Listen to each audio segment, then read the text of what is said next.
Des clés ça ça là. Donc.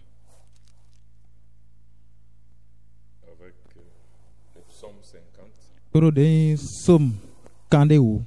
verset 5. Il a mis à tongo.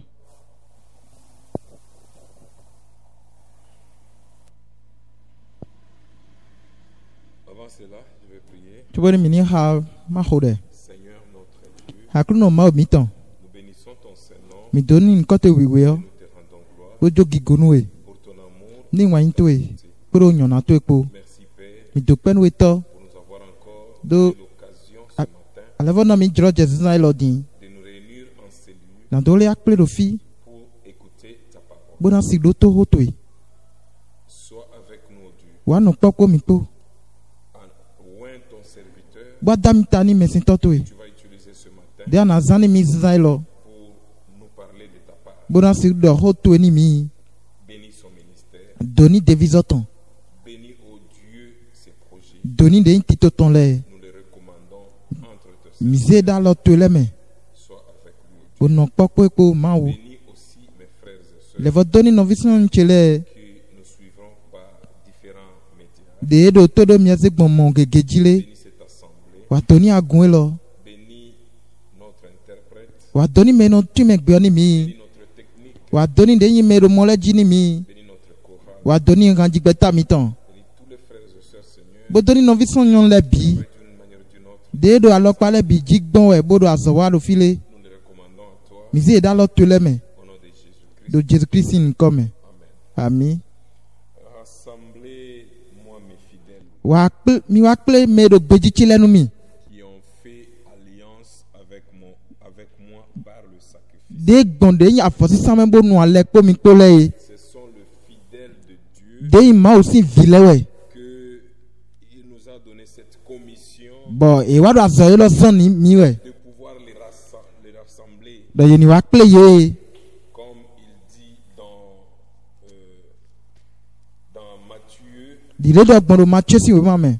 28. Matthieu si we ma ta kwaton kwaton. Faites de toutes les nations E do eni yibo zi akota le bize blo. disciples, De devi ma oton le na. vos disciples à vous, E kun gbetole mi dre gbetole si devi we o. Jésus-Christ. Amo Jesus Christ si devi le we. Faites de toutes les nations Mi wa zi akota le bize blo. disciples. De devi le na. Je peux prendre même dans Marc 16 qui est tout près. Mi mi na ze maxi we ma ta faton kunoko. Chapitre 15. Maxi we ma ta. C'est une commission Asode we. que le Seigneur nous a donnée. Bakulu no zon mi. Elle dit Bedo. allez par tout le monde, Mi de gbe me bi. prêchez la bonne nouvelle, Bo fondo wenda gbe la we. toute la création. Ninu didan bi. Donc allez, Mi yi. c'est une commission. Azazon me de we. Le Seigneur nous demande Bakulu no fondo mi bi o. prêcher la bonne Do nouvelle ye ni la de wenda gbe o. et non pas de prêcher nos idées, Ekun do mi na ido de yin ayi mi tole ni melewe o. notre vision, De yin nu mi mo mi ton si ho mi na do a. prêcher sa parole. Amo ho ma ton kere mi na do. Matthieu 28, Matthieu si o ma 28 ta ko aton ko aton. au verset 19. Ya me foton ko ne. Allez, Faut la lune. c'est pas allumé. Oui, c'est bon. Allez, Mi yi. faites de toutes les nations Bo zi akota le bize blo. des disciples. De devi chele na. Ah, c'est lui qui donne l'ordre ici. Mi wa do gbe na we do fi o. Le Seigneur Jésus-Christ Akulu no Jesus Christ de suwe. dit allez, E do mi. faites de toutes les nations Bo zi akota le bize blo. des disciples, De devi chele na. les baptisant Bo le ye we si ni au ye. nom du Père Do tosin come. Fils Via sin come. et du Saint-Esprit. Bo ye si seme. Bo. Et enseignez-leur à observer tout ce que je vous ai prescrit. Bo de yin sen doni mi le mi te kumbo kulo ye lo mo ni kwe do sen le. Nous devons enseigner Mi do na klon. les choses que Jésus-Christ nous a prescrites. Nou si se we Jesus Christ doni mi le. Il dit, quand vous les allez les enseigner, E do wene mi na klon e gudo. les choses que je vous ai prescrites. Nou de yin la mo klon mi le o. Et voici, E die. je suis avec vous. Ndo popo mi po. Donc, toutes les fois que E do wewe de. vous allez enseigner Mi na je klon ji le o. les prescriptions du Seigneur Dile Jésus, akulu no Jesus Christ do gbole o. avec vous. Jesu na do popo mi po. Amen. Ami. C'est une promesse. De yakpa de wedo. Il dit, enseignez-les E do kpon ye. à observer Boni eni tien tout kombo ce wedo. que je vous ai prescrit. De sen toni mi le bi. Vous pouvez vous asseoir, mon frère. Mi ramina dija no vi chele mi. Et voici, Bon e kadie. je suis avec vous No popo mi po. tous les jours Ayi hongbe. jusqu'à la fin du monde. Kaka so de gbosin vivant Si nous. vous voulez Ni mi tre dlo. que Jésus-Christ Do Jesus Christ yo. avec vous, Eni fo no popo mi po. enseignez ce qu'il vous a prescrit. No si se doni mi le mi kplo me de le. C'est simple. E le Si vle vous voulez kese. qu'il soit avec vous, Ni mi jlo ni no popo mi po. enseignez ce qu'il a prescrit. No si se do mi kplo me de le. Quittez les doctrines des hommes. Mi kozi petrola si no nyeme. Quittez vos credos. Mi kosi si se mi ton le me. Le pasteur a dit, Ne gbohoto we do. l'évangéliste a dit, Won drato we do. non, Dede quittez tout cela. mi gosi ne le bi me. Attachez-vous Bubla mi ne à do. la parole de Dieu. De ko ma to kede wu. Aussi bonne que soit la parole du pasteur, De nyi le gbohoto si ko na onyo gbonde si bo. ce n'est pas en accord avec Jésus, E ce que mado. Jésus a prescrit, Be so me kro nu si se we Jesus do ko on a. doit abandonner cela. Hoda gbe le gbohoto ni elo antoto. À cela, Do nu do yero eni ojijan we. Christ n'est pas là. Jesus Christ ku no fine o. Amen. Ami. C'est pourquoi il dit, E wa suma e do. rassemblez-moi mes disciples Mi wa pli de jevi chele nu mi. qui ont fait alliance avec moi De nu ale ko nyi ko. par le sacrifice. Se gbo afosi samele. Que Dieu vous bénisse. Ma oni doni mi. On va chanter un cantique et puis on Mina va jihan do po. passer. Ono vi sun che te odo na gbon fi. Je pense que vous avez ce cantique-là. Ini lo mi do ha ni o. Suis les mondes te Bon, et ton or et ton argent, si la pauvreté vient assombrer ton cœur, souviens-toi que Dieu là-haut prend soin des petits oiseaux. Abandonne tes fardeaux à ton Sauveur, laissez-les,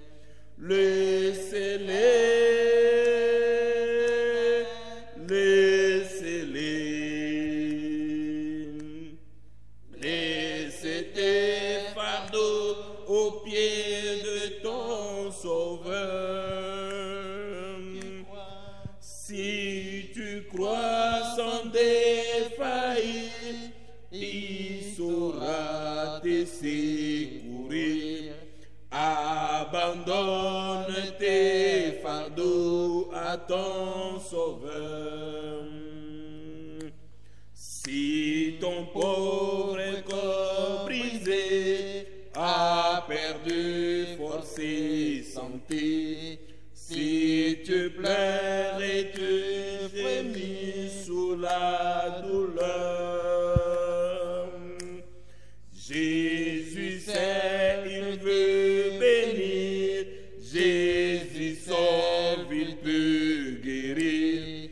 Abandonne tes fardeaux à ton Sauveur, laissez-les, laissez-les.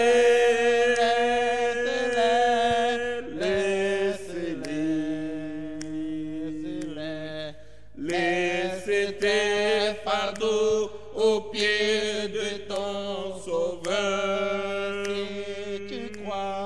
Si tu crois sans défaillir, et saura te secourir. Abandonne tes fardeaux à ton Sauveur.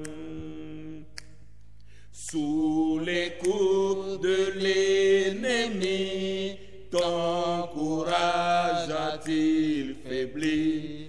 Et ta foi sombre peut-être sous la peur.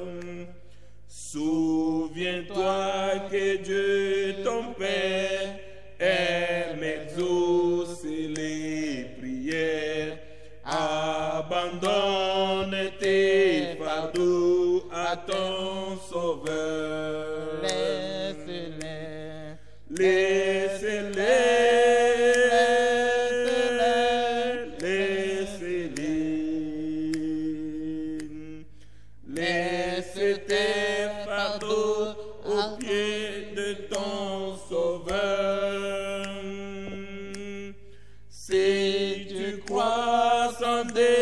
défaillir et saura te secourir.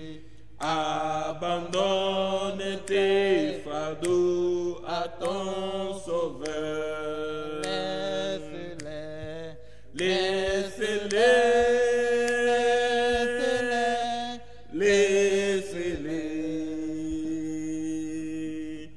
Laisse tes fardeaux aux pieds de ton sauveur. Si tu crois sans défaillir, il saura te secourir. Abandonne tes fardeaux à ton sauveur. Que Dieu nous bénisse. Ma mi doni mi. Nous irons dans le livre de Luc, Ne Luc si we mame. chapitre 2. Ta we go. Luc, chapitre 2, Luc si we man ta we go. à partir du verset 25. Basi ha me ko aton.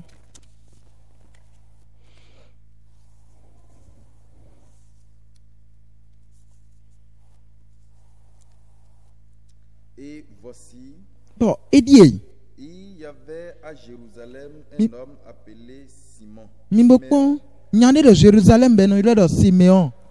Cet homme était juste et pieux. Nyamon katon gbeto dodo no ebo yin me do gbeji. Attendait la consolation d'Israël et l'Esprit Saint était sur lui. Loboro tekon de nyi gbodoni me Israël tombo yese me ma oton do titan. Il avait été divinement averti par le Saint-Esprit qui ne mourrait point avant d'avoir vu le Christ du Seigneur. Lobo de nyi yese mene avase lo meton do toboni na ku na mo Jesus Christ we. Il vint au temple, Bon. poussé par l'Esprit, Bigdo wa dwen wo bi ogoro me. et comme les parents apportaient le petit enfant Jésus, But di e vitole ken vi okpovu Jesus wo wa o. a compris à son égard ce qu'ordonnait la loi. De yin nu e sen do e wa do si on yin we do fine. Il le reçut dans ses bras. Lobo. Dieu Si- dit, Simeon wa yi Jesus ra lo ton me bo doni ma bo do. maintenant Seigneur, tu laisses ton serviteur Dion akluno e jo mesen to do. s'en aller en paix Boni eni do fifa me. selon ta parole. Di le ho to e ko do Car gbon le. mes yeux ont vu ton salut. Do nukuntele wa mo hulen gan to e lo. Salut que tu as préparé devant tous les peuples. Hulen gan de asonda ni do togun les bisin kon le. Lumière pour éclairer les nations. Wezi sabura na de yin hon Et akotale. gloire d'Israël, ton peuple. Boni gigo de Israël ton de togun to eton. Éternel notre Dieu, Ma o nous te disons infiniment merci. mi ton e nwa do pe donu we. Merci pour ta parole. Ndo pe no ho to e. Merci pour tes bienfaits Ndo pe no dagbe wa to le. dans la vie de tous tes enfants. Do vitule sin gbezame. Ce matin, nous voici, Sasa elo jon midi e. nous sommes venus pour écouter ta parole. Mi wa bona se ho to e. C'est pourquoi, Seigneur, Ne wa zon akluno e. parle à chacun de nous. Do ho ni do poko mi ton le. Au travers, Seigneur, de ce message, Se gbon we lo me. parle à tous tes enfants. Wa do ho ni vitule bido gbo me. Parle à tous tes enfants qui sont actuellement à la maison. Wa do ho ni vitule de lo ku egbele. Bénis chacun d'eux. Bo don do pro ko etan. Manifeste-toi, Seigneur. Bo hun we de kle akluno. Tu es notre Dieu. Wo yin ma o mi ton. C'est pourquoi, Seigneur, Ene wa zon bo akluno e. manifeste-toi au milieu de nous. Bo hun we de kle chiche mi ton fi. Do togun to si chechen. Vitule Pour la chechen. gloire de ton nom. Ni gigon koto etan. Que le Seigneur vous bénisse. Akluno ni doni mi. Nous bénissons le nom du Seigneur Mi doni akluno sin nko. pour tous ses bienfaits. Ni dagbe wa ton le bi. Nous lui donnons toute la gloire. Mi jo gigo bini. Paul dit que c'est par grâce Paul do se kon jomi ma o ton me we. et c'est la grâce du Dieu vivant, Bode jomi o ma o gbede o ton we. la grâce du Tout-Puissant. Ma o horon no si jomi o we. Sinon, toi et moi ne pouvons rien. E ma mo yin ku wi po mi pin ti wa wa. Nous sommes incapables. Mi yin ma pe o ton le. Nous sommes sans force. Mi ti horon me vo. Nous sommes indignes Mi cheka ntia. devant le Seigneur. Do akluno sin nu kone. Devant le Seigneur, Do akluno sin kon. notre capacité est limitée. Nu pipe mi ton do dogbo. Notre connaissance est limitée. nu mi nyɔnyɔ ɖo dogbo Nos savoirs sont limités. ɖe nu tutu mi tɔn ɖo dogbo Tout est limité dans la vie de l'homme. nu bia ɖo dogbo ɖo gbɛzã gbɛtɔ tɔmɛ C'est pas plus grâce, ze gbɔn fɛn nu tseketseke me wɛ pas plus grâce du ze Seigneur gbɔn fɛn nu wiwe aklɔ tɔmɛ wɛ que nous n'avons pas à l'héritage des saints. mi aɖo ma do ɖo ɖe gu me wiwe lɛ tɔn me Nous étions indignes. mi nyi ma dze ha nɔ lɛ ɖa Et yi chacun de nous bɔɖo kpɔɖokpɔ mi tɔn lɛ yɔ marchons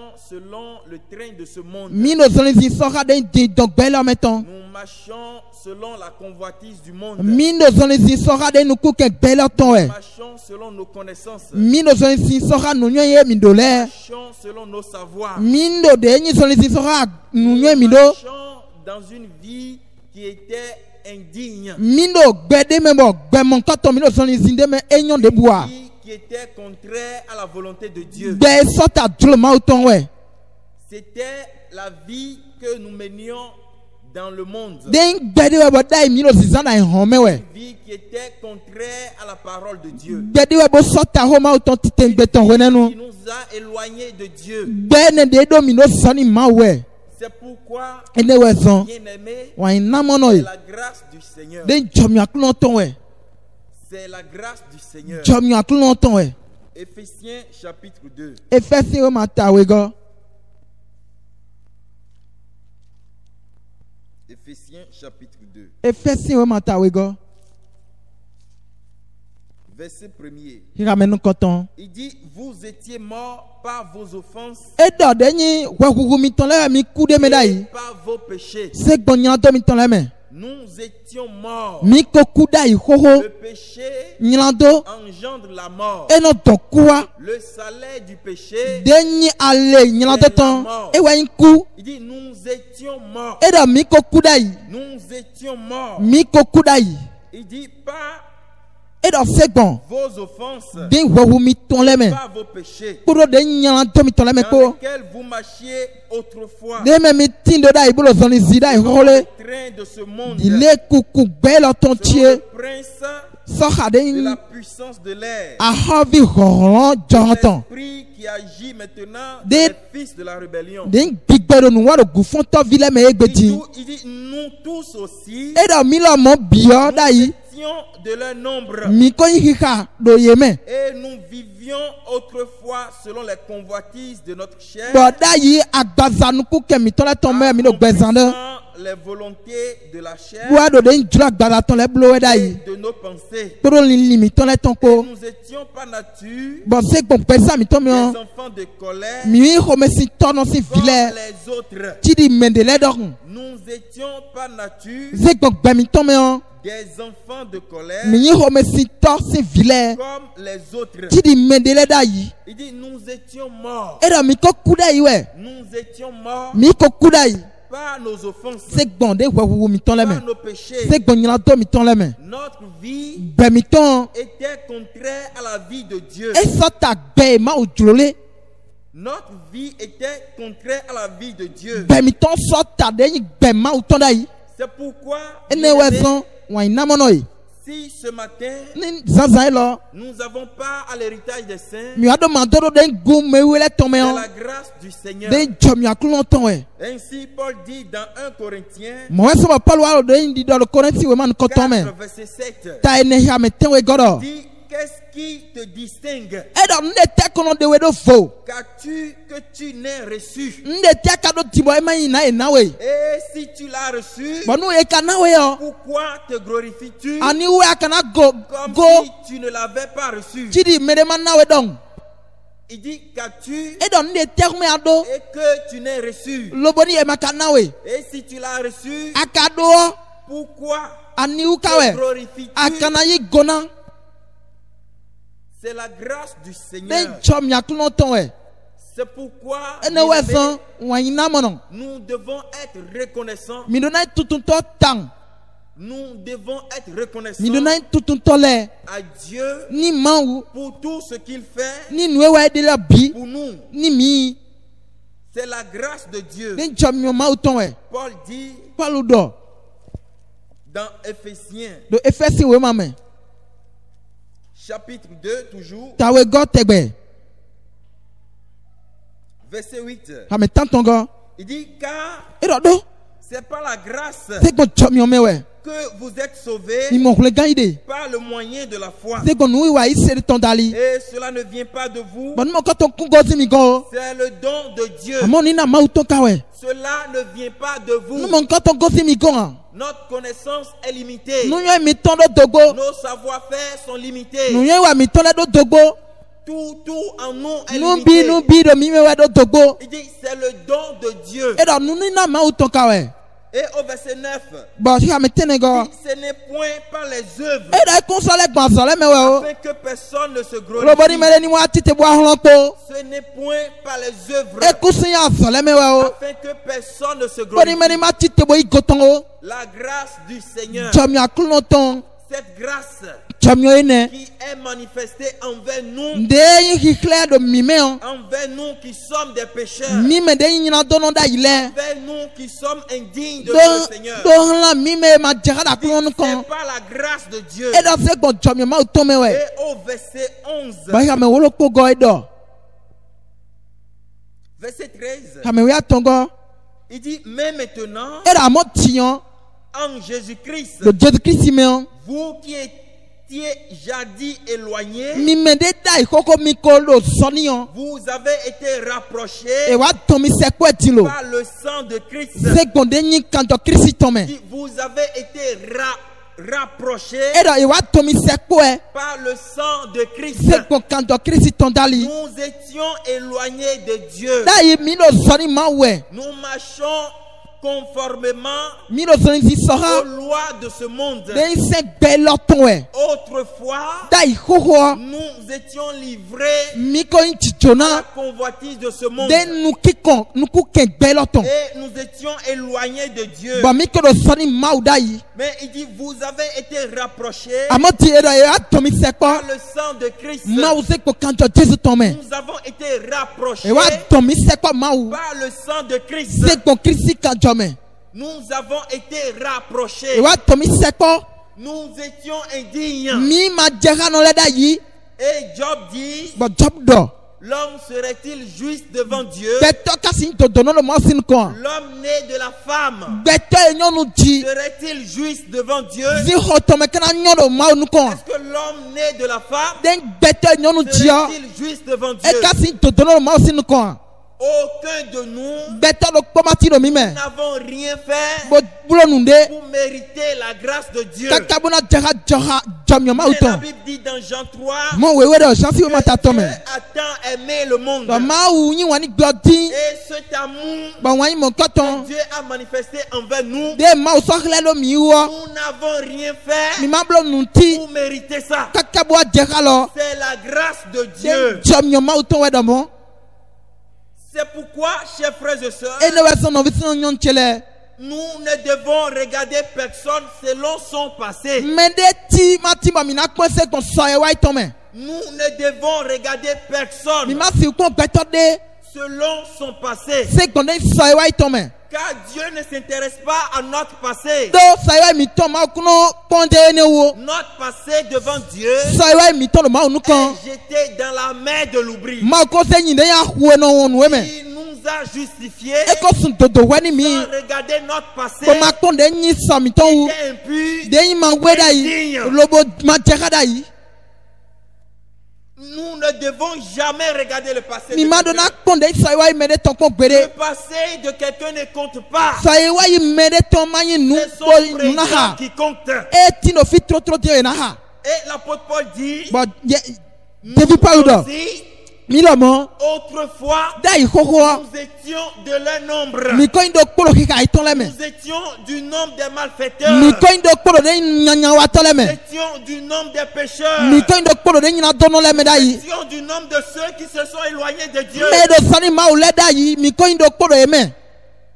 Et il dit dans Romains chapitre 17, Beda do Roma si o ma ta foto ku e me. dit Dieu, E da ma wo sans tenir compte e mono konto du temps d'ignorance, de ma nyo si wenu Dieu que nous servons ma we sewe mi de o. ne tient pas compte du temps E d'ignorance. kuno konto de yin ma nyo si wenu wo. Notre passé So e wa mi ne ton. compte pas pour Dieu. E ku so le nu e mi ahuni ma wo. C'est pourquoi, bien-aimé, ene wa sɔn maa we nɔ fitse wa ina nous ne mɛ devons nɔ pas regarder le passé de mi quelqu'un. ma do na kpɔn de sɔ iwa ime de tɔn Mais si nous devons regarder quelque chose, le ka ti bɔ mi ka do na kpɔn c'est son présent. ewa ti trɔtrɔ ti tɔn wa mi do na kpɔn 2 Corinthiens 5, den kɔrɛ si we ma we gɔ verset 17. ta tɔn hame fatɔn kun we Il dit, si quelqu'un est en Christ, e dɔ ni mɛ de ti no kirisi mɛ il est une nouvelle créature. mɛ mɔ kɔtɔ wa ko jɛ nin dida yɔ de fo Les choses anciennes sont passées. nuhoho lɛ ko ti wa yi Ne regardez personne selon son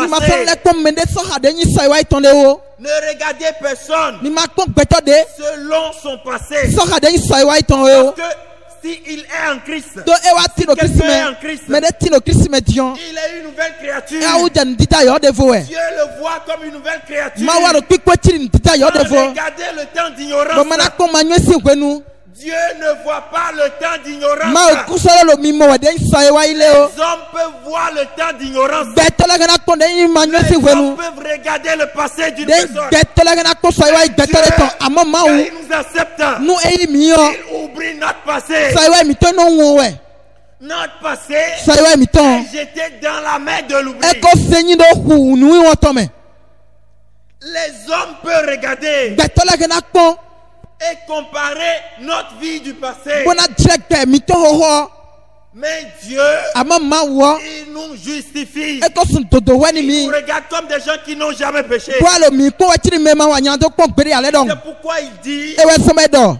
si quelqu'un est en Christ, ni mɛ de wa ti no kirisi mɛ il est une nouvelle créature. gbɛtɔ mɔ kɔtɔ wa yi nin dida Les yɔ de fo choses anciennes sont bɔn nu passées. hoho lɛ ko ju wa yi Ce qui est passé, c'est déjà passé. nu fɛ ju wa yi yɔ ko ju wa yi wɛ C'est pourquoi, bien-aimé, e wɛ sɔmɔ wa yi namɔnɔ tse vous qui êtes en Christ, ni ne mɛ de ti no kirisi mɛ laissez pas le diable vous ni troubler. ma jɔ a o vi to ni wulu mi o Ne laissez pas le ni diable ma jɔ a o vi to vous ramener les péchés du bɔn passé. e ni wa tɔɲina dɔ mi tɔn hoho lɛ wa ni mi o Libérez votre conscience. olobuna wulu de ni nu yɛ mi tɔn Croyez mi di nu que vos péchés dɔɲina dɔ mi tɔn vous lɛ avez commis de mi ko dosi en hoho marchant lɛ avec le monde. ko sisan kpa yin En hɔn kɔ étant dans le monde. wende mi to ti na yin hɔn mi da yi lɛ Selon les convoitises wa de lo ce de yi monde. gbɛ sasɔ ka nuku kɛ gbɛ lɛ tɔ lɛ mɛ o nu Pardonnez. hoho yi ne lɛ yɛ ko se kɛ mi Dieu pardonne. maaw n'o se wɛ kɛmɛ wɛ Et le sang de Jésus bɔn de ka jɔ jesu tɔn est sur le trône de la grâce. e do jɔnmiɔ si afiɲɛ ti Le sang est toujours là de ka jɔ gbɛ kpɛdo finɛ pour quiconque. ni gbɛtɔ de kpekpe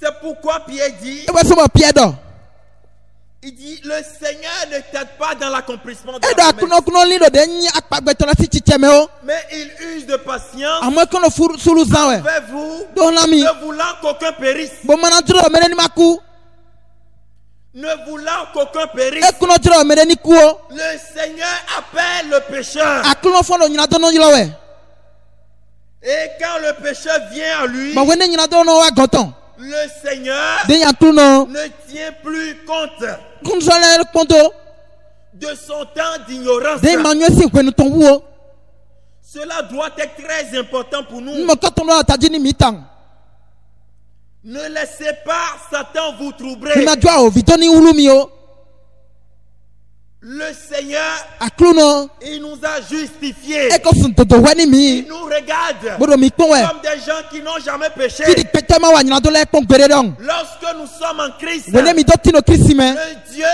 que nous servons, ma wo esɛ mi de yɔ il nous voit en Christ. e wa do mi mɔ wɛ do kirisi mɛ Nos péchés sont pardonnés. ɲinan dɔ mi tɔ lɛ kɔ yin Si susu les choses anciennes sont passées, e la nu ko lɛ ko juwa yi toutes choses sont devenues nouvelles. nu bi wa jɛ nu yɔ di lo Toutes choses nu bi sont devenues kewu nouvelles. ko wa jɛ nu yɔyɔ Mon frère, ma soeur, n'aw cɛ sunu ɲɔnu ye même si tu as mal fait dans le passé, nu a tɛrɛ dɔn nu ɲɔnya si lo sɔ iwa yi le yɔ le Seigneur a kulunɔ ne tient pas compte e kun sɔnna lɛ kpɔntɔ du temps d'ignorance. de ma ɲɔ si wɛnu wo Et Pierre dit, bɔn piɛ dɔ il dit autrefois, da yi xoxo lorsque nous étions dans l'ignorance, wende mi dɔ ti no ma ɲɔ mɛ nous marchions mi do sɔnni si wɛ selon la convoitise de ce sɔ wa nu monde. ko kɛgbɛ lɔ tɔn Cela est très important. ni mo ka tɔ do taji tan Et que dit Paul? bɔn ne tɛ paul ka dɔ Que dit Paul dans Romains ani chapitre wɛ 6? paul dɔ lo de rɔma si o ma ta izɛn mɛ Il dit, nous qui étions éloignés, Eɖɔ mi de ɖe ko ɖo zɔ ɖa yi. il nous a rapprochés par son sang. Ewa se kan tɔnbɔ wa dɔmi kple wa na mawu. Le Seigneur nous a rapprochés par son sang. Aklɔ wa dɔmi kple ni mawu se ko kan Nous tɔ étions mɛ. éloignés de Ni lui. mɛ de ɖo zɔ ni mawu da yi xo le. Romains 6, Rɔmasi wo ma ta yi zɛn. Il dit, que dirons-nous donc? Eɖɔ etɛm kana dɔ ti lo. Demeurerions-nous dans le péché Mina fɔ no nyina doa mɛ. afin que la grâce abonde? Lobo ni jɔmiɔ ni gɔfla wa ya. Il dit, loin de là. Eɖɔ atigba sese. Nous qui sommes morts au péché, Mi mɛ de ku ti nyina pourquoi dɔ. vivions-nous encore dans le péché? Ne yɔ mina gbɛ kpɔɖo gbɛɖo nyina do mɛ. Ignorez-vous Mi ka wɔn dɔ le. que nous Mi drɛ. tous Mi biɔ. qui avons été baptisés en Jésus-Christ, De le yawo si no Jesu mɛ. c'est en sa mort De gbɔ kuku tɔ mɛ wɛ. que nous avons été baptisés. Mi le yawo si do. Il dit, nous avons donc été ensevelis Eɖɔ ye di mi. avec lui Kpɔɖo Jesu kpo. par le baptême De gbɔ yawo si le en mɛ. sa mort, Do de kuku tɔ mɛ. afin que, Lobo ni. comme Christ est ressuscité Kiri des le de morts, Kristu kusi kulɛ par la tsɛtsɛ. gloire du Se Père, gbɔ kikotɔ tɔ mɛ o. de même, Alɔkpaɖo kpɔ mɛ o. nous aussi, Mi lɔmɔ. nous marchions Mina wa en zizɔli. nouveauté de vie. De de gbɛ yɔyɔ sisan de vo mɛ. Il dit, il nous a rapprochés Eɖɔ par son sang. eza kanjɔ tɔnbɔ wa dɔmi sɛ kpɔ mawu. C'est ce que le Seigneur a fait. Ene wɛ Jesu blo. Maintenant, bien-aimés, Ti trɔtrɔ tiɲɔ wa inamɔnɔ ye. maintenant, Tiɲɔ. après nous avoir rapprochés, E dɔmi sɛ kpɔ mawu gudo. Paul demande, Paul wa lo bibia mi wɛ. allons-nous continuer dans le péché? E wa kan bi yɔrɔ mina kpɔ nuko idɔ nyina do mɛ. Loin de E là, ɖo adigba sese. loin de là. Adigba wɛ nye ni o. Si le Seigneur nous a fait sortir de la Nu convoitise du monde, aklonɔ wa de mi si nuku ke gbɛ lɔ tɔ mɛ la o. vie du monde, Si gbɛ ɔsi ayɔ mɛ o. devons-nous continuer? Minona dɔ nukɔ yi. Loin de là. Adigba wɛ. Il dit de même, E ɖɔ mɔno kpɔ. nous aussi, Mi lɔmɔ. nous marchions en nouveauté Nu wa lo de vie. zɔli si bolo gbɛ yɔ de vo zan wɛ. Nouveauté de vie. De gbɛ yɔ de vo. Retournons dans Ephésiens 4, Nulɛ kɔ yɛ fɛ si o ma ta yi nɛ yɔ mɛ. verset 17. Yà mɛ fɔtɔ nukun we. La Bible dit ceci. Wewe dɔn le kɔtɔn. Il dit, voici donc E dɔ edi ye lo. ce que je dis Nu dɔn li yɔ. et ce que je déclare dans le Seigneur. Koro nu la ande yɔ ko da kulunɔ mɛ. C'est que vous ne devez plus E wa yi dɔ mi ma do na lɛ sɔ. marcher comme les païens, De zɔli si ti di ko sinɔ le pas dɔn. selon la vanité de leurs De pensées. de zɔli si sɔ wa vɔ tɔli li ye tɔlɛ Qui mɛ. a été rapproché, Ime de ye dɔnsɛ kpɔ ma wu lɛ. qui avait été rapproché Ime de ye dɔnsɛ kpɔ ma par wu. le sang de Jésus. Se ko kanjɔ Jesu tɔ mɛ. Allons-nous continuer dans le péché? Mina fɔ fɔ do nyina dɔ mɛ wɛ ya. La Bible dit non. Wewe gbɛ mɛ. Il dit voici E dɔ edi ye. donc ce que je dis Nu dɔn li yɔ. et ce que je déclare dans Koro le nu Seigneur. la dɔn de do akulunɔ mɛ kpɔ. Que vous ne devez plus E wa yi dɔ mi ma sɔ nɔ lɛ ti. marcher comme les païens, De zɔli si do ti di ko sinɔ le pas dɔn. selon la vanité de leurs De pensées. de zɔli si sɔ ha de yi vɔ tɔli li ye tɔlɛ tɔn. C'est ce que déclare le Seigneur. Ene wɛ dɔ akulunɔ de. Nous étions éloignés, c'est vrai. Da yɔ mi ko do zɔ. Nugo wɛ. Éloignés de Dieu. Mi no zɔ ni ma wu. C'est vrai, bien-aimé. Nugo wɛ wa yi namɔnɔ tse. Maintenant, il nous a rapprochés par Diɲɔ son sang. esa kanjɔ tó ń bɔ domi sɛ kpɔ wa wu. Il nous a rapprochés de lui. E domi sɛ kpɔ ma wu. Devons-nous continuer dans le péché? Mi kala dɔ nukɔ yi do ɲinan dɔ mɛ mɔ. Loin de là. Adigba sese. Éphésiens 5, Efɛsi wo ma ta tɔn. verset 8. Yàmi ta tɔn gɔ. Il dit autrefois, E dɔ da yi xoxo. vous étiez ténèbres. Sɛnfulu wɛ mi nyi. Et maintenant, Bɔn ti trɔtrɔ di. vous êtes lumière dans le Seigneur. Mi awo jɛ wei sisan da kulunɔ mɛ. Autrefois, Da yi xoxo. vous étiez ténèbres. Sɛnfulu wɛ nyi mi. Mais maintenant, Amɔ ti trɔtrɔ di. maintenant, Diɲɔ. vous êtes lumière dans le Mi awo Seigneur. jɛ wei sisan da kulunɔ mɛ. Et il dit, Bɛɛ dɔ. marchez Mi sisɔni. comme des enfants de lumière. Ti di vi wei sisan tɔlɛ dɔn. Marchez maintenant Mi wa sisɔni di. comme des enfants de lumière. Ti vi wei sisan tɔlɛ dɔn. Nous devons marcher Mi do na sisɔni. comme des enfants de Ti lumière. di vi wei sisan tɔlɛ dɔn. Cela est très important. Numu kɔtɔn yi nu do taji ni mi de su. Nous devons nous laisser conduire Mi do na par tɔ mi de l'Esprit to. de Dieu. Ko ni kpikpamaw tɔ ni si kulan. Nous devons nous laisser Mi do na tɔ mi de to. conduire Loboni. par l'Esprit de Dieu. Maw si kpikpɔ ni si kulan. Galates, Kɛla si o ma. chapitre 5, Ta tɔn.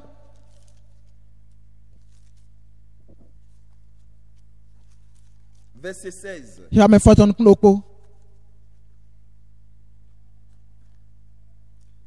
Je dis donc, Mno dido dino. marchez selon l'esprit Mi wa season sera pido. et vous n'accomplirez pas les désirs de la chair. Ba me kuso si wa chulo akata tole de o. Marchez selon l'esprit. Mi wa season do pido me. Il dit car la chair a des désirs E do denye akata do jro de le. contraires à ceux de l'esprit. Ba jro de le sota den jro pido ton le. Quand nous étions du monde, Wende mi do tina ihome da yo. nous marchions selon les désirs Mi de do la soni chair, zi sera den jro akata ton le we. selon les désirs de ce monde. Sera den jro ayon ton. Nous étions livrés Mi jo mi de à la to. convoitise de la chair. Na den nu ku ke agbaza ton. Mais maintenant, Amo di tro tro nous di. sommes en Christ. De mi wa do tino Christ dali. Il dit marcher selon l'esprit. E do mi wa season gbigba meton. Nous devons marcher selon l'esprit. Mi do na season sera den gbigba mauton wa ina mono. Nous devons marcher selon Mi l'esprit. do na season sera den gbigba mauton. Verset 25. Yame kwaton. Il dit si E do ni nous vivons par l'esprit, mi wa lo gbe gbigba meton san we o. marchons aussi selon l'esprit. Mi ni wa season den gbigba ton. Si nous vivons E do ni mi do gbe. par l'esprit, Do den gbigba me o. marchons Mini season. aussi par l'esprit. Bodo den gbigba ko. Il dit nous étions morts. E do mi ko kuda yi. Morts par nos offenses. Den go humi to le ko humi we. Morts par nos péchés. Den nyina to mi to le ko humi. C'est la vie du monde. Ai home si gbene. Celui qui est dans le monde, Me do tina home. il ne sent pas qu'il est mort. E mo to do mi ko kune. C'est lui qui vit dans le monde, Me do tina home. dans les choses du monde. Do ai home si le me fete mo. Il ne sent pas E ça. mo no mo no mo koton. Il ne sent pas qu'il est mort E mo ko tu do e mi ko ku. par les offenses, Ze gon pe wu ton le me. par ses péchés. Ze gon nyina do ton le me. Mais il dit, Amo e do. si nous vivons Ni mi gbe ko do gbe. par l'esprit, Ze gon pi gbo me o. nous qui étions morts, Mi me de ku da ho ho le. aujourd'hui, Ye gbe yo. Christ Den Christi. nous a donné la vie. E ko na mi gbe yo. Et Jean dit, Bo John do. il dit, petit enfant, E do vi akpavule mi. ne marchez pas Mi ma non season ni. selon le monde. So ha de yan ho. Parce que les désirs de ce monde Do jula ai home ton le o. sont contraires E wa tite bo sota. aux désirs de Dieu. Den julo ma ton le we. C'est très important, No bien-aimés. ko ton lo taji tan wa ina mono che.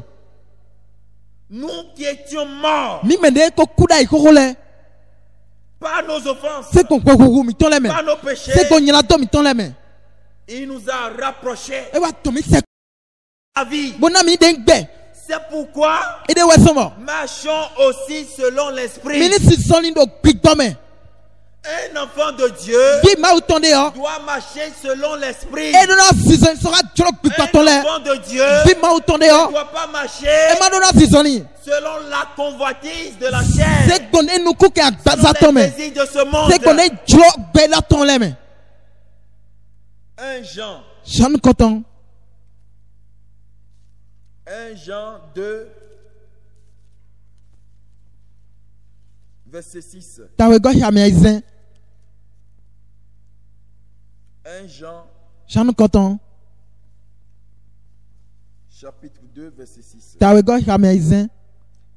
Il dit, celui qui dit qu'il demeure en lui Beto de mi gbe tino Jesu me. doit marcher aussi comme il a marché lui-même. E do na season ti le Jesu de su season ni gonle. Celui qui dit qu'il demeure en lui, Beto de mi lo Jesu me. il doit marcher Beto mo koton. aussi Do na season ni. comme il a marché Il est lui-même. Jesu de su season ni gonle. Si nous disons Ni mi konon do. que nous demeurons en lui, Ba mi to tino Jesu me. nous devons marcher Mi do na season ni. comme lui-même. Kede di le su season ni gonle. Mi do na season Comme ni. lui-même Kede di e ye le a sidon. marché. Di le e ye le su season ni konon. Nous devons suivre les pas de Christ. Mi do na hwe ja fo do me Jesu ton le. C'est pourquoi, bien-aimés, Ene wa so wa ina mono. marchons Mi ni season ni. par l'esprit. Se ko gbigbo me. Marchons Mi ni season dans ni. la vérité. Do de nu bokele me. Suivons Christ. Mini kwejo Christi. Laissons-nous conduire Mini jo mi do to. par le Seigneur Boni Jésus-Christ. akuno Jesu ni kla.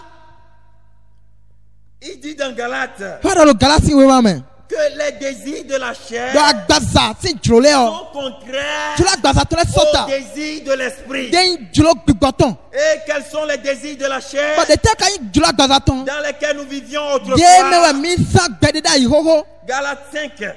galasi wo ma ta tɔn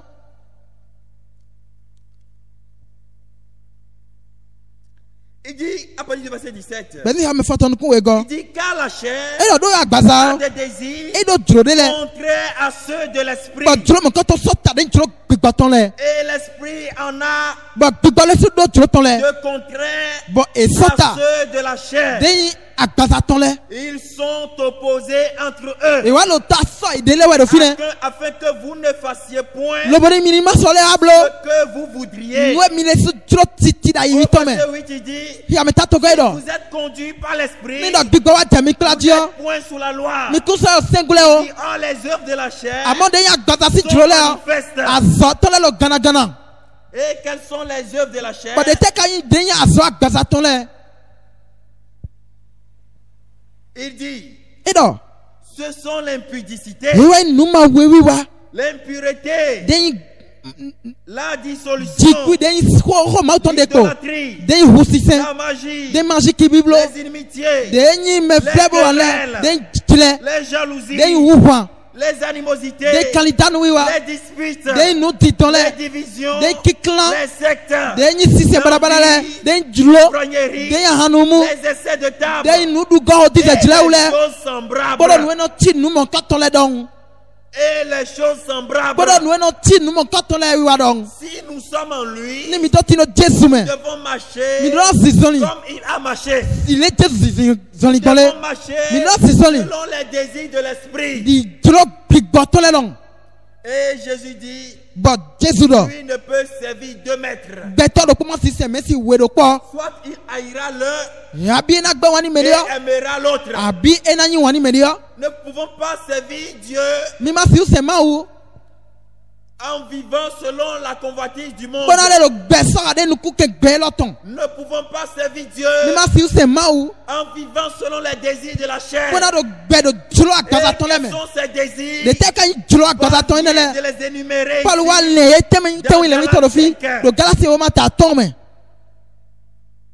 Nous ne pouvons pas servir deux maîtres. mi ma si sɛ de mɛ si we do zɛn Soit nous devons haïr l'un eglɔ mi na gbɛ wani mɛ et diɔ aimer l'autre. gbɔna wa yi wani mɛ diɔ Et si nous disons que nous sommes en lui, ni dɔ mi ka dɔ mi do jesu mɛ alors nous devons l'aimer. nu yi mɔ mi do ne yi wani Et jesu si vous m'aimez, bɔn jesu dɔ ni mi yi wani mi jawɛ mi tɛ kɔbɔ hɛ gbɛtakɛ tselɛ yewu cela est très important. nu ka bien-aimés. tɔn do taji ni mi de su wani namɔ nɔ Nous devons vivre mi do da do gbɛ selon l'esprit. sɔga de Nous gbigbɔ devons marcher mi do da sisɔli selon les désirs de l'esprit do de dzro gbigbɔtɔn lɛ mɛ et non selon les bɛ désirs de ekuna yi la de yi chair. agbazasi dzro lɛ mɛ wɛ o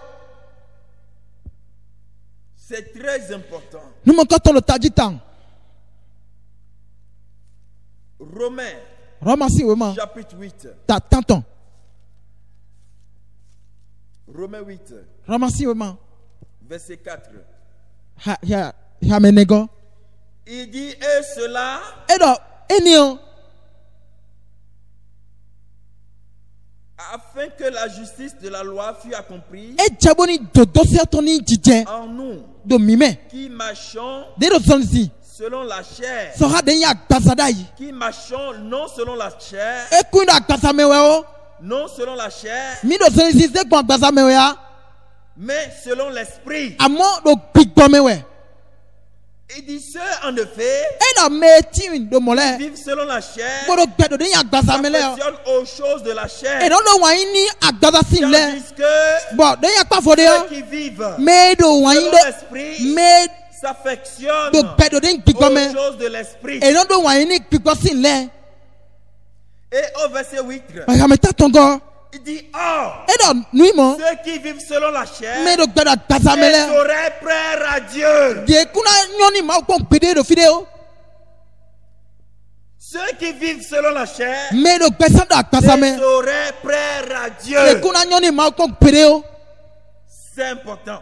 numɔ kɔtɔ do taji tan Verset 9.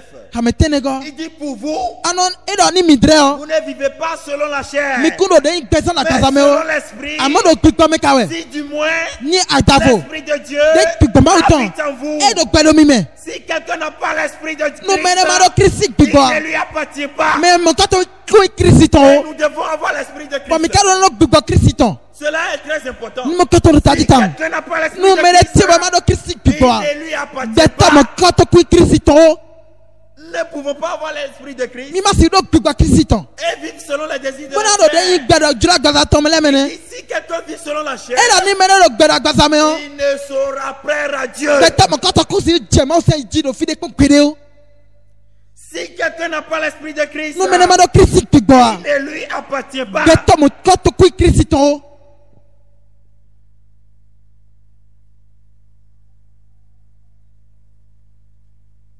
Nous devons avoir l'esprit de Christ. Mi no no bigwa Christon do mi me. Bien-aimé dans le Seigneur, Wa ina mo no Christ me. le monde est mensonger. Den deo Les atigbagbawe. choses du monde sont mensongères. Ayi home si le Il n'y a atigbakere. rien dans le monde. No ne mati no gbelo me C'est di. pourquoi Ecclésiaste dit E wa suma ecclesiastes we mando. vanité des vanités. E do voto le ton. Nu biwe nu voto do gbelo me. Nous devons revenir à Christ Don le kwa Christ me. pour avoir la garantie Bona si do ale. de notre salut. Den gule gami Nous devons toton. venir à Christ Ni do na wa Christ pour go. avoir la protection. Bona si do alo chome. Parce que le monde Do gbelo. ne nous garantit rien. E kuso nda gbe deda ide ni mi o. Vanité des vanités. Voto le ton. Tout est Nu vanité. biwe nje han. Et Proverbe dit, Bolo si we mando. il dit la beauté est vaine. E do den dekpe nu voto we. Mon frère, la beauté est vaine. No bi te dekpe johan we. La beauté est vaine. Den dekpe johan we. Proverbe Den lo si we man. 30. Ban.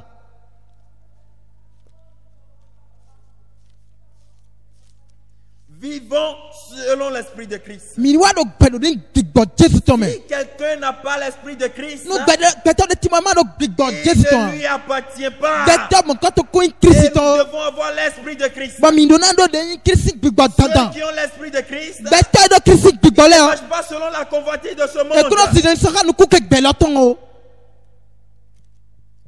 Cela est très important. Nu mo ko to do tagi desu.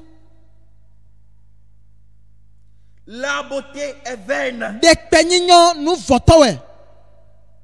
Proverbe 31, Den lo si we man gban kuno ko. verset 30. Higa me gban. Il dit la grâce est trompeuse E do jomio me ble nu we.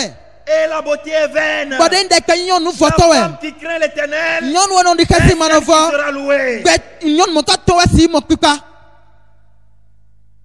La beauté est vaine. Den de pe nyinyo nu voto we. C'est pourquoi, mes, Ene we son. mes chers frères et sœurs, Non vi te sonyon vive na le mi. marchons selon l'esprit de Christ. Mini walo gbesa do gbigbo Kristo Nous me. ne devons pas marcher Mi ma do na sizoni. selon l'esprit de ce So ka de monde. gbigbo gbe lo ton. Parce que l'esprit de ce monde Do gbigbo gbe lo ton. conduit, E no do me yi. conduit à la mort. E no do gbeta iku. La vie du monde, Ai ho si gbe o. la vie du monde Ai ho si gbe o. est contraire à la vie de Dieu. E fo te gbe lo to ta so La gbe ma o ton beauté we. est vaine. Den de pe yon nu voto we. La beauté est vaine. De pe nu voto we. La beauté que nous recherchons De pe fon ba we mi no de o. en nous laissant nuire, Bono to mi ne do en ime. portant des mini-jupes. Bono to de ju pu pe vi klele. serrées. Nu e cha mi le. Cette beauté est vaine. De pe mo ka to nu voto we. La beauté que nous recherchons Amo de pe ba mi en de. mettant le maquillage, Wa do de yin fata we. cette beauté est vaine. De pe mo ka to nu voto we. Et quiconque Ba peto de pepe. a une telle vie E wa do pe mo ka ne to. peut plaire à Dieu. Peto mo ka to ku si nyoni ma wo. Marcher selon l'esprit de Christ. Mi wa si se so ka gbigbo Kristo. Ecclésiaste 12. Ecclesiastes we mata wewe. Il dit, jeune homme, E da dokpa vu don jaja. réjouis-toi dans ta jeunesse. Bo jaya kanji do de yin don jaja to we nu. Livre ton cœur à la joie Bo joy te doni. dans les jours de ta Aya jeunesse. tije do de gbezan don jaja to nu le huti we nu. Marche dans les voies de ton cœur Wa si se do de yin alia ito to me. et selon les regards de tes yeux. Kolo le anu pon to le gon le. Mais Ama sache que tuyen dole. pour tout cela, Eni ya dosi le Dieu bio. t'appellera Ma en jugement. na wa yero gbero ni kwetita ton. Tout est vanité. Nu bien nu photo. Vanité des vanités. Photo le ton. Il faut venir à Christ. E tora ni wa Pour Christ avoir la gan. garantie. Bona si do Il faut ale. venir à Christ. E tora ni si Pour wa avoir Christ la gan. protection. Bona si do lo chon me ma uton. Il n'y a pas de garantie dans le monde. Nde ti do gbe me bo inu da gbe da ni Nous mi n'avons an. aucune garantie dans le Mi monde. ma do nu da gbe da ida ai home. C'est pourquoi il dit, jeune homme, E wa so we do don jaja. réjouis-toi comme tu veux. Sunu nyonu jaya dile adro Jeune gbole. fille, Nyonu fu vis comme tu veux. zagbe ejro we yo. Mais il dit, sache que pour tout cela, Amo e do ka tuyen dole.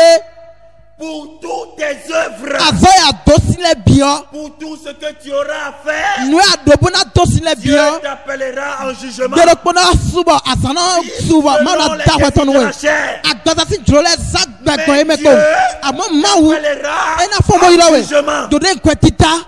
Apocalypse 22. De apokalipsi o ma ta kon kun we.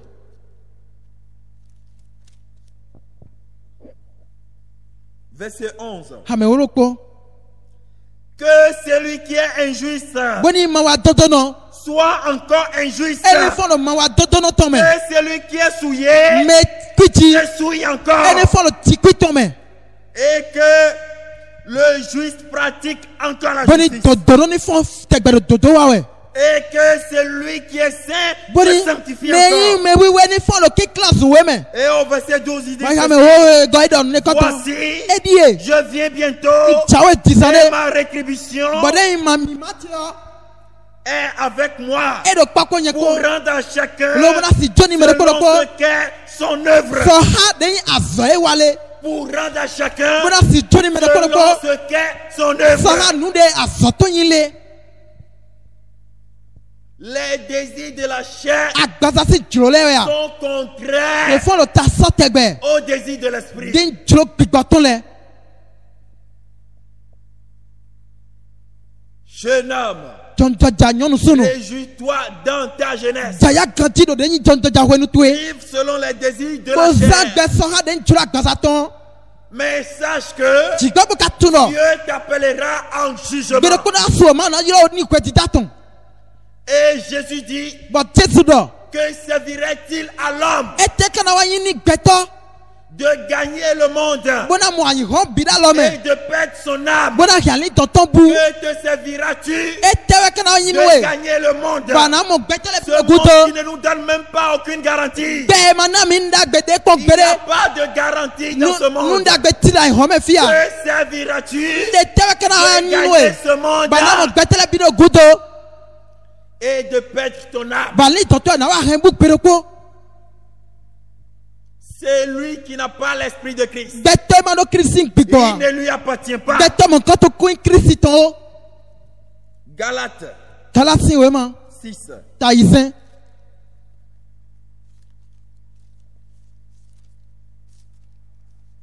Nous étions autrefois Da yi xoxo mi nyi. de leur nombre. De kpolo gbɛta yi tɔn mɛ. Nous vivions selon les désirs de la chair. Mi do gbɛsɔ ha de nyi. Dzro agbasa tɔn lɛ Ce wɛ. qui était contraire Nu de timo à la sata. volonté de De Dieu. dzro mawu tɔn lɛ. Et pour nous rapprocher de Dieu, Bɔnatɔ tɔn mi wa mawu gan. il était obligé de verser son sang E gbɔdɔ tɔtɔ se kanjɔtɔ se kun anyi. pour nous rapprocher. Bo si wa tɔn mi wa.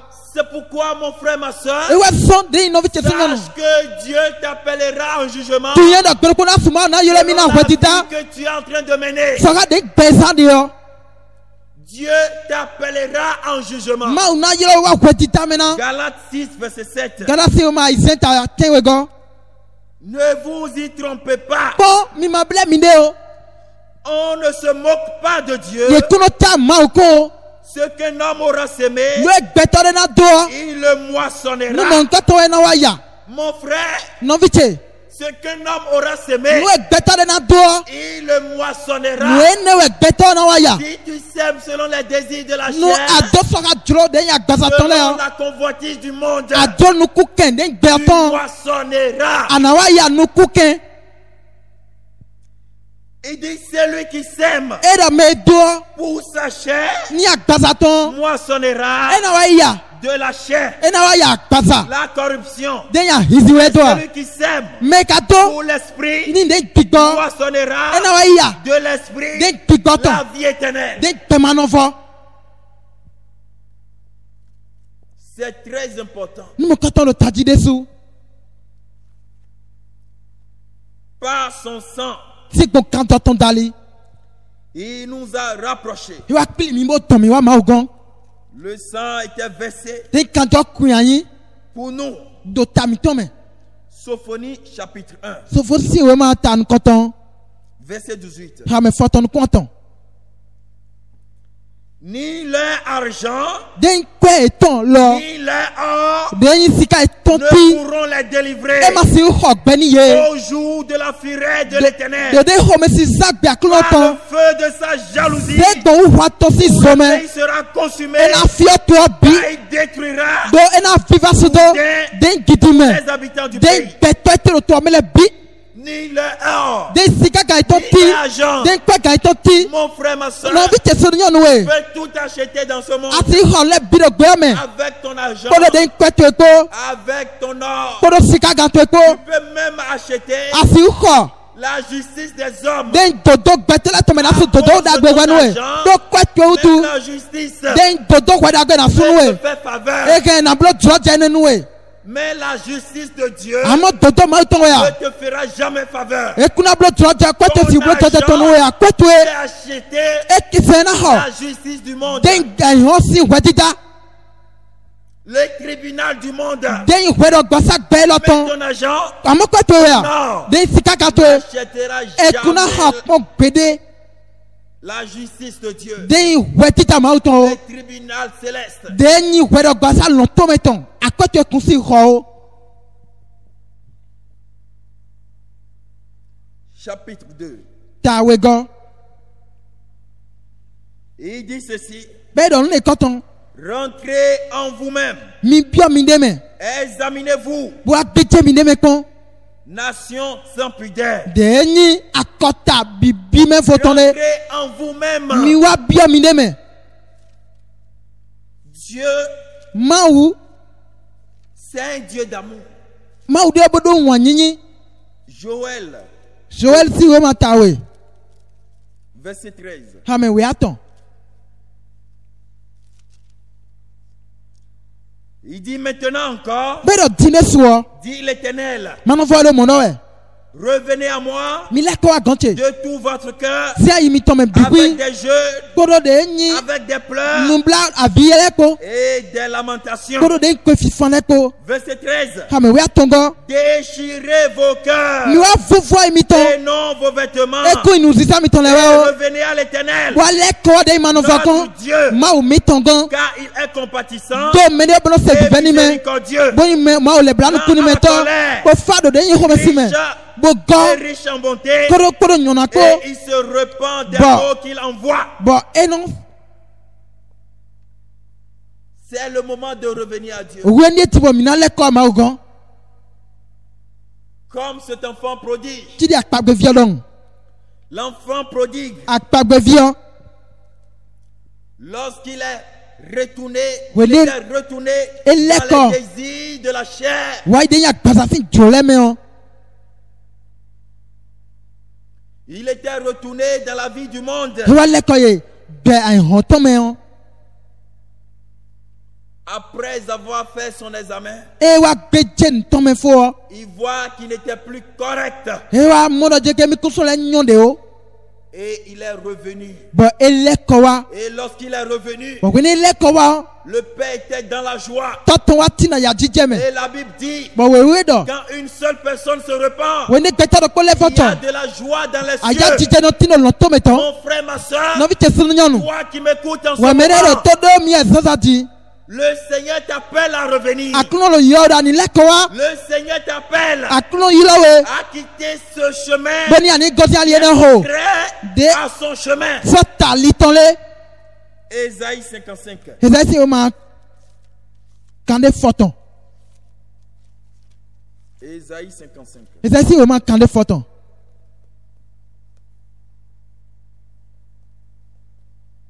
Verset 7. Ya me te wego. Que le méchant abandonne sa voie Beto nyanyani gozi alitonji. et l'homme d'iniquité ses pensées Ba sen gatoni gozi liniton leme. retourne à l'éternel. Bo ale ko ma o ma no Il fogo. aura pitié de lui. Dena kule bla nile. Si tu reviens à Dieu, Ale ko ma o gon. quelle qu'en soit la gravité de tes péchés, Nyina to twe na o nyina gon le bu o. le Seigneur va t'accepter. Aklona yiwe.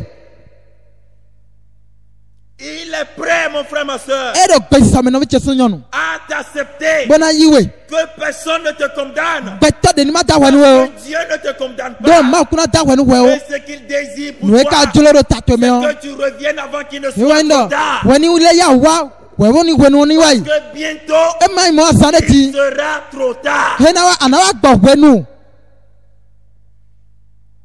Verset 8. Ya me tantongo. Verset 7. Ya me te wego. Que le méchant Bodi beto nyanya. abandonne sa voie. Eni twali tonto. Abandonne cette voie, mon frère, ma soeur. Twali mon ka tonto no bi cheso nyonu. Toute voie qui est contraire De ti wa sata. à la volonté de Dieu, Den tulo ma uton. tu dois abandonner. Aduna tok eni le bito. Et l'homme d'iniquité, ses pensées, Bon, 5 bateaux la gozi, 5 bateaux il mais. retourne à l'éternel. Bona leko ma ma no Il fogon. aura pitié de lui. De na wa kule bla nile. À notre Dieu, Ni ma umiton. qui ne se lasse pas de pardonner. De mono gonde we ma ze keme. Et au verset 8, Wa ma tatongo. car mes pensées ne sont pas vos pensées, No lili chele ku yin lili miton o. et vos voix ne sont pas mes voix, Ba limite le ku nyan liche o. dit l'Éternel. Ma no fo we do mo. Vos pensées ne sont pas mes pensées, Lili miton le ku chele o. et vos voix ne sont pas Ba mes limite voix, le ku nyan liche o. dit l'Éternel. Ma no fo we do mo. Le Seigneur nous appelle, Akno fo do mi yilo we. et il continue de nous Bo appeler. va fo do mi yilo we. Il a besoin de toi, E do hu to tuwe. et c'est le moment de la grâce. Ba jamio si azandi e. Tu dois te préparer Ado aso ni gwedi comme tam. au jour de Noé. Kiri no we si azangbe. Les gens avaient reçu cette prédication. Betele ye mo ye we ho lo Ils yi. avaient reçu cette même Ye prédication. se de ye ho do kwe Ils lo. ont dit sur le cœur. To ganto ye si an ye Et ton de lorsque hu. Noé était dans Ba l'âge, wende no we do de quand ye la toji pluie a gome. commencé, Ba jio be o. c'est là ils ont pris connaissance de la chose. Fie ne we wa tu no nu boton. En ce moment, Noé était déjà dans l'âge. O mo ka to no de yin no we ko do de toji gome. Noé était déjà dans l'âge. No we ko do de toji gome ho. Vous pouvez appeler Noé. Ba he na yiro no we lo. Noé, pitié. No kule blanu. Nous. Uni mi. Mais Dieu a déjà pris la clé. Amo ma ko yi tabi ho. C'est le jour de la grâce. Den jamio si azandi e. C'est pourquoi revenez à Dieu. E wa so mi leko ma ugon. Il dit cherchez le Seigneur E da mi fonda kuno ba we. tant qu'il se trouve. Ka ka so je gbe ne gbe kporo ayoji. Cherchez le Seigneur Mi ba kuno. et revenez à Dieu. Bo leko ma ugon. Hébreu 3. E bresi we ma ta ton.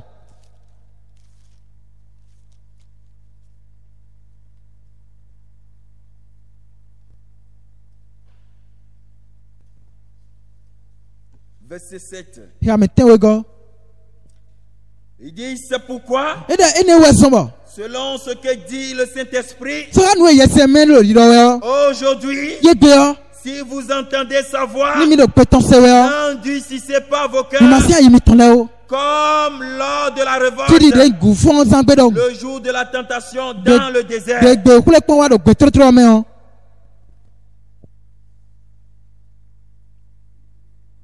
Aujourd'hui, De gbe o. si vous entendez sa voix, Mi do de gbe ton se we o. n'endurcissez pas vos cœurs. Mi ma si ayi mi ton le de wo. N'endurcissez pas vos cœurs. Mi ma si ayi mi ton le de wo. Cela est très important. Ni mo ko to ta ji ni mi de su. Dieu nous appelle. Ma do mi yilo we. Et au temps de Noé, Bo no we si gwenu. il y avait un message de la repentance, Le vojo si we de ton. un message Wende. du retour. Bo ni eni leko. Mais Amo. ils ont endurci leur cœur. Peta mon koto le si kwa bo si ayi ton. Aujourd'hui, Ye gbe dion. il y a un message Wende da qui yoji. est en train de circuler dans le Boro. monde entier. Bi gbongbe o me bi. Si vous entendez ce message, Ni mi se we mo koto. revenez à Dieu. Mi te tombo yi we se bo leko ma ogon. Kura yi mi ton bi kwiko. Ma wo. Contenu E mo no pondo. tant d'ignorance. Wenu ho ho mi ton le ou. Venez à Dieu. Mi te tombo wa ma ogon. Cela est très important pour Mo nous. koto lo ta ji ni mi de su. 2 Pierre pour finir. Pierre we go. Ronaldo fo.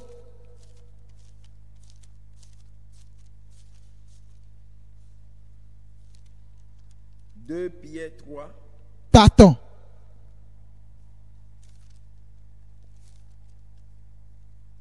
verset 9. Rametenego. Le Seigneur ne tarde pas Et là, kuno lio. dans l'accomplissement de la promesse, Na do rien pas beton le tieo. comme quelques-uns le croient. Jidi mede no vezi. Mais il use de patience envers vous, Amo suru sando mi do ne na mi voulant ede. pas qu'aucun périsse, Bo ma jero do ko mi toni mais ikugbenu. voulant que tous arrivent à la repentance. Amo e ka jero me bini wa de enyi le vojo me. Mon frère, ma soeur, No vi chesu nyon we. c'est le jour de la grâce. Jomion si azandie. C'est le moment de la repentance. Wenu le vojo tondie. Nous devons nous repentir. Mi do na le vojo. Cela est très important pour nous. Ene nu do tajini mi. Sortir de la mauvaise voie. Eni a gozi ali nyanyanji. Le Seigneur nous appelle. Akuno do mi yilo we. Nous ne devons pas être liés à quoi que ce soit dans ce monde. Ni ma do na bla mi ne do ne pepe do gbe lo me. C'est pourquoi Jésus dit, Wa so ma Jesu do. si quelqu'un veut être mon disciple, Me de jona in deviche hu. s'il ne est pas, Nu ma gbe wani. ne est pas, Ni ma gbe wani. il ne peut être mon disciple. E ma gbe wani e de ekusi deviche do fideo. Revenons à Dieu. Ni le ko ma ugon. Il est là pour nous recevoir. E do fibuna yi mi da loton le Il me. est prêt pour nous pardonner. E lo gbe so mi na se we mi ton le kemi. Que Dieu nous bénisse. Ma oni doni mi.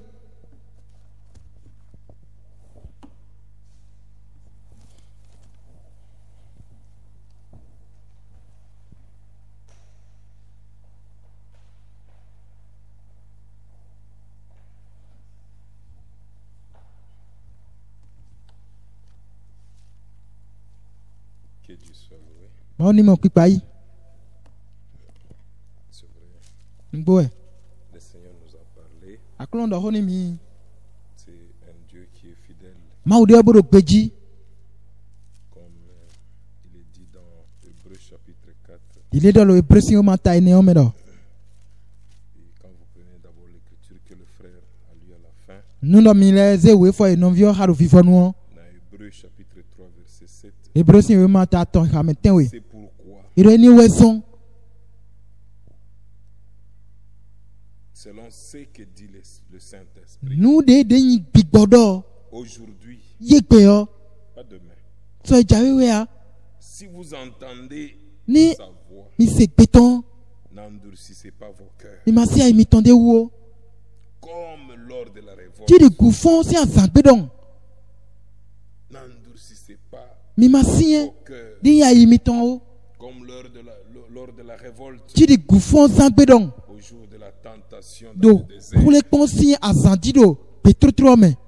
où vos pères Bode to mi ton le. me tentèrent E wa ro kule mi pon we. pour m'éprouver. Bonasi wa to mi pon. Et ils virent mes œuvres. Lo bo e ka mo azotele. Dieu a envoyé des serpents. Ma wa se de dans les doklan. Ils ont pleuré vers Moïse. Bo e wa ya video na Ils Moïse. étaient allés vers Dieu. Bo Moïse wa ma ugon. Dieu a dit, Bo ma udo. je n'enlève pas les serpents. Da enele kuna de se o. Une seule condition, Ni no me no podie. tournez les regards vers moi. Mi wa pon mi pon. Celui qui va tourner ses regards Me na che mi konjio. vers Jésus-Christ, Me na che Jesu konjio. il a la vie sauve. Beton mo koton do beton do kun kame. Au chapitre 4, verset 1, Den ta ene ya me no koton me. avant que nous prions, Tu ni mini hode. il dit, craignons donc. Edo mini di hesi dilo. Ça c'est à nous maintenant. Mi drewe edo di donati. Craignons donc, Mini wa di hesi. tandis que la promesse d'entrer dans son repos Do akpagbe na do bio boje to me. subsiste encore. Egbe kporo te ka je egbe.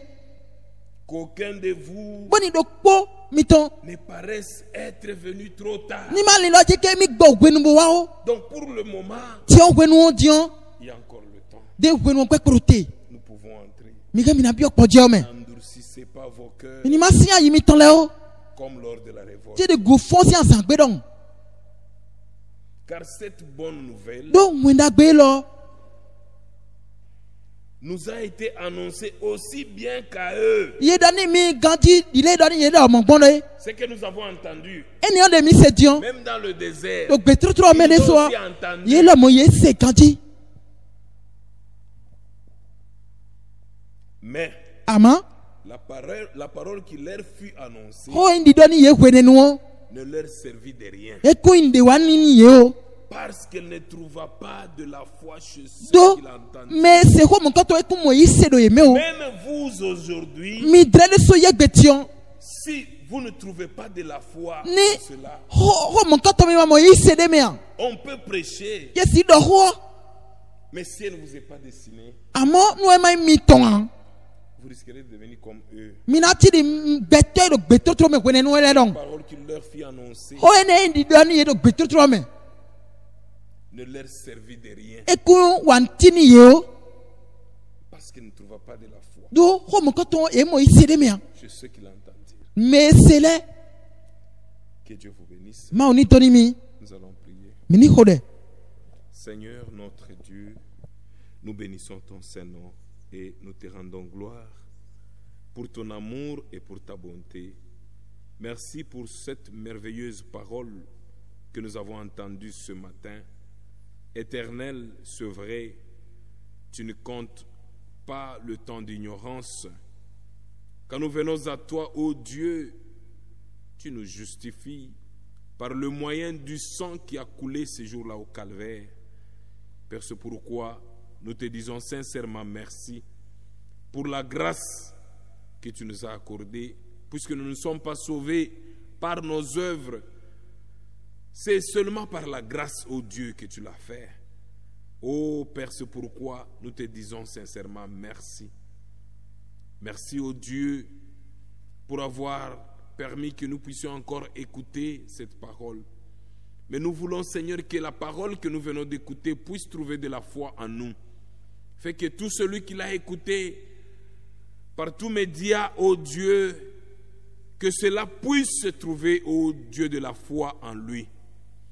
Puisque cette bonne nouvelle a été aussi prêchée, ô Dieu, aussi à eux, mais elle ne trouva pas de la foi par ceux qui l'entendirent. Ô Dieu Tout-Puissant, mais nous voulons, ô Dieu, ce matin, nous voulons, Père, que cette parole puisse nous orienter à voir, Seigneur, comment nous devons nous préparer. Bien-aimé Père, bénis ce temps que nous avons, ô Dieu, consacré à toi. Bénis ton serviteur par qui tu nous as parlé. C'est un homme, il est épuisé, mais nous te prions, Père, que tu puisses, ô Dieu, le rétablir, que tu puisses, ô Dieu, lui augmenter des forces. Père, bénis son ministère. Ô Père, nous le recommandons à toi. Bénis cette assemblée. Bénis aussi nos frères et sœurs qui nous suivent en ligne, ô Dieu, nous les recommandons à toi. Bénis toute l'Église épouse dans le monde entier pendant cette préparation, ô Dieu, que nous ne puissions pas être dans la distraction, mais que nous puissions, ô Dieu, tourner nos regards toujours vers toi, qui est notre source de vie. Père, nous te disons merci. Si tu nous accordes encore le lendemain pour venir écouter ta parole, nous ne manquerons pas de bénir ton nom. Bénis tout le reste de la journée que nous recommandons à toi. Bénis les efforts de chacun pour cette œuvre au nom de notre Seigneur et Sauveur Jésus-Christ. Amen. Que Dieu vous bénisse. Nous sommes arrivés à la fin. Shalom.